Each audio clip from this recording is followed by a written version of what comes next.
So to begin with, we want to ask John Baranski to sketch out a little bit of the history of public housing and public housing's original vision for a broad working class housing in its original inception.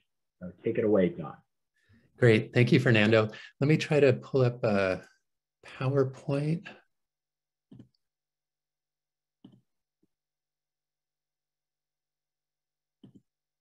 All right, can people see that and hear me? Yes. Great, fantastic. All right, so let's just get into it. So the historical context for social housing lies in the 19th and early 20th century during a period of heavy industrialization and urbanization. This is a moment when the economy was expanding like crazy. There were a lot of technological developments. There was also a massive amount of wealth and income being made, and it flowed, of course, to the wealthy who used their resources to wield a great amount of political power and stymie a lot of the reforms that were being discussed in this time period. On the flip side, there was quite a bit of kind of misery, intense poverty, economic insecurity, quite a bit of violence was kind of the norm for a lot of families. Populations were also exploding in cities across the country, San Francisco, Chicago, New York. And as a result, working class housing couldn't keep up with demand in addition to kind of market dynamics. And so in this time period, it was shoddy, dangerous, and very expensive. And in a lot of ways, working class housing stood in stark contrast to kind of the super wealthy that were benefiting from these larger processes of industrialization and urbanization going on in this time period.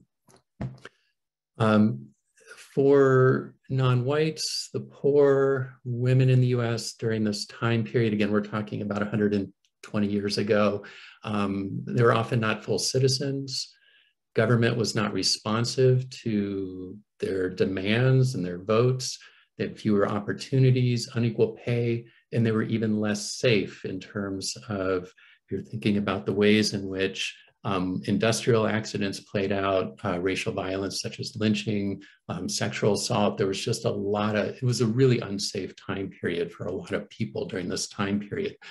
So throughout the Atlantic world, not just in the United States where industrialization and urbanization were taking place, from South America to North America to Europe, people began to ask what was known as the labor question. And the labor question had two parts. And in the midst of these massive transformations that were taking place and the dramatic inequality, people began to ask, how can we reform capitalism so entire families, including little kids, aren't working 60, 70-hour weeks and still living in poverty?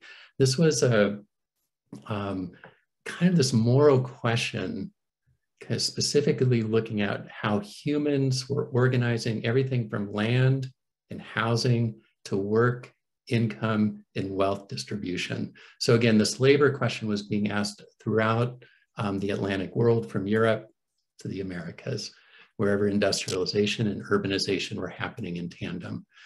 The other part of this question was basically like how to ensure that liberty, justice, and equality are infused in our politics and the economy, because people were seeing the connections between industrialization, urbanization, and the growing inequality that existed in this time period. And so basically, again, we say we value political rights, political equality, representative government, but it wasn't happening for a large majority of ordinary people.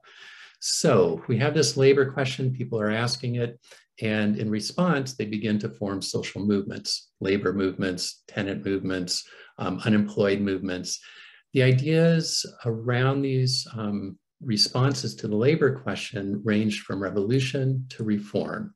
And one of the things that does tie a lot of them together, and I think this is important, is ideas of basic economic rights. So like as a human being, like what should I get? Like, and it had this connection to citizenship.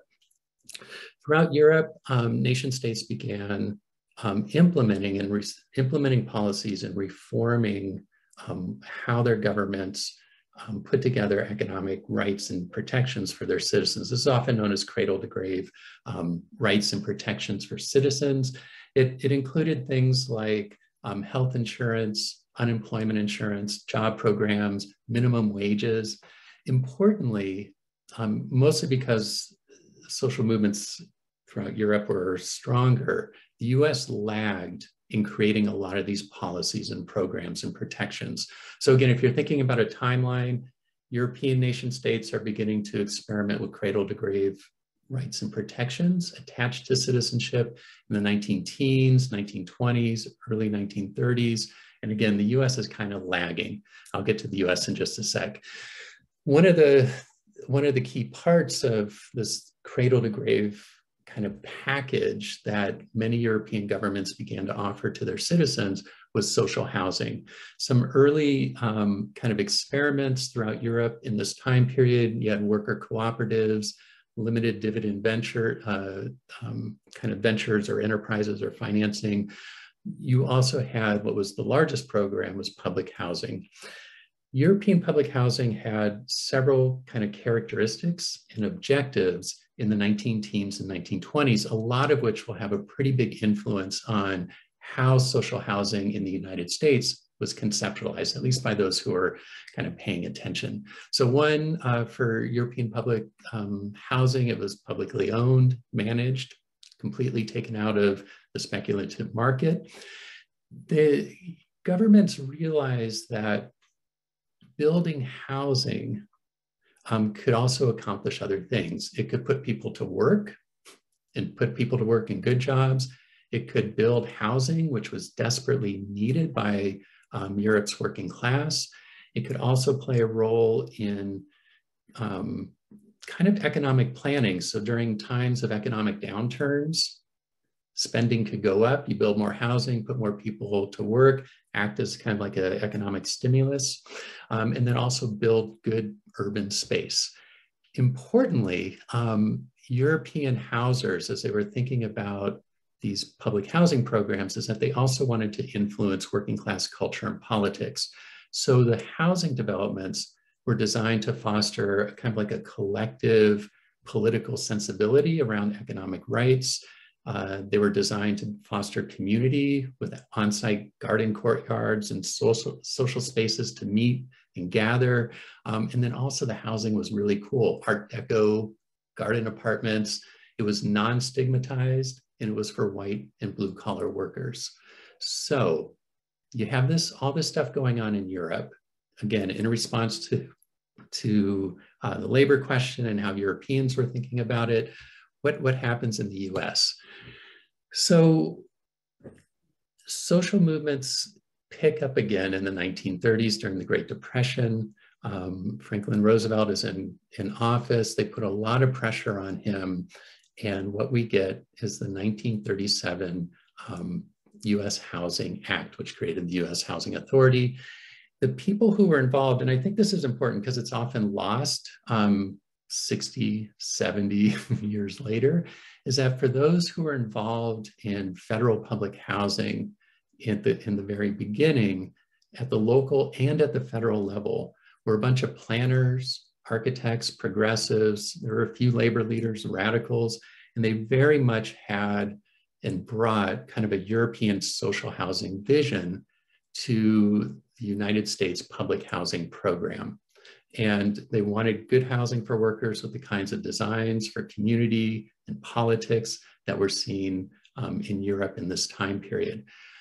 From the get-go and all the way up to today, 2022, across the country where public housing still exists, demand for public housing has been super strong. Like the waiting list is long.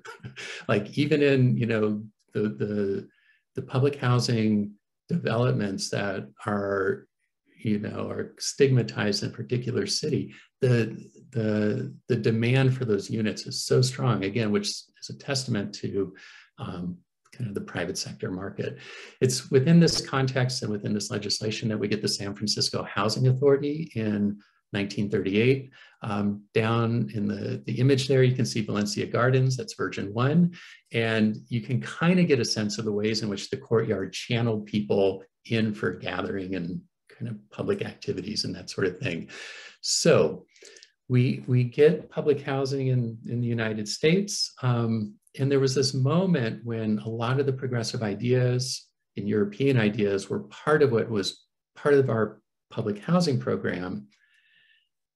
But then what happened to what happened, right? Why did it begin to lose credibility?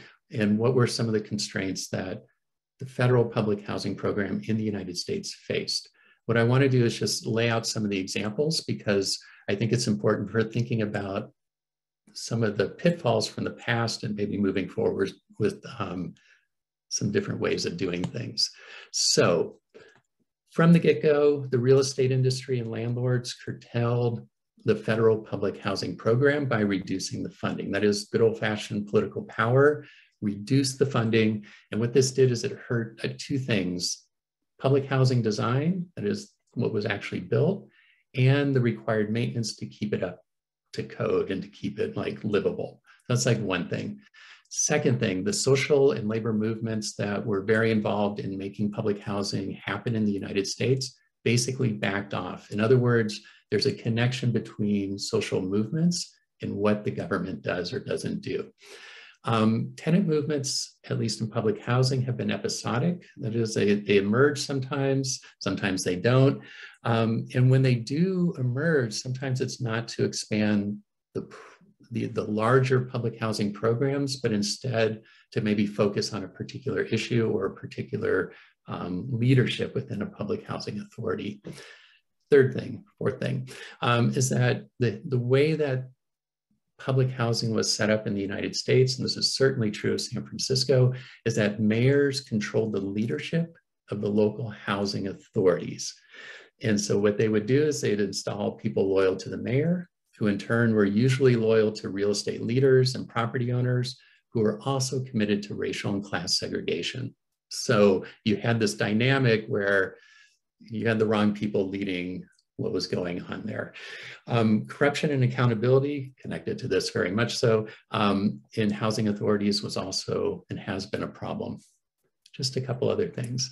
So in terms of the federal government and its resources and how it allocates it, over time, especially by the 1960s and 1970s, the federal government was taking whatever housing dollars it had and moving away from public housing and moving to these three other versions. So Section 8 vouchers, giving more and more subsidies for for-profit and nonprofit affordable housing solutions, and then just massive subsidies for private homeowners. That typically took the form of tax credit, sometimes tax credits, but mostly mortgage write-off, and then also building the infrastructure at federal expense to make it all happen. And then one other thing that's important is that tenant selection over the years, again, we're not talking about the 40s or 50s, but in the 60s, 70s, 80s, and 90s, tenant selection in public housing has trended toward non-white and then the poorest of the poor. And what this has done is it's stigmatized and stereotyped public housing. It also has reduced the rents that public housing has been able to collect for maintenance and running the program. And then politically, public support for public housing has been limited by these dynamics in tenant selection. And we could talk more about that throughout the day. So one last thing, so what? So like, what's the big deal here? So throughout the last 70, 80 years, social movements have been critical, both when they exist and when they don't, in terms of being able to build and sustain social housing. I think the constraints that I laid out are super important to be mindful of in terms of how those constraints have limited and sometimes hurt social housing programs. And then for today and moving forward, being mindful of housing design, tenant mix, and political power is absolutely crucial. Done. I hope I stayed in my 7 minutes. Thanks, John. That's great. And John appears as an academic, but he is also an activist involved with the Housing Stability Fund and other things. So don't let his academic demeanor fool you. I'll try and play academic for a second, because one of the things that I'd love to hear mentioned, and that is often kind of not part of the conversation, is that a lot of this work is going to require a lot of funding and subsidy. And John mentioned how the federal government moved to homeownership assistance. So over 5 years, the federal government spends $400 billion in homeowner assistance. And over those same 5 years, the same federal government spends about $70 billion in building, and that's through this tax credit system and others, housing that might be considered a kind of social housing. And it brings us to then think about, kind of that transformation of what it can look like for a federal government and a state government and local governments to really take seriously the building of social housing.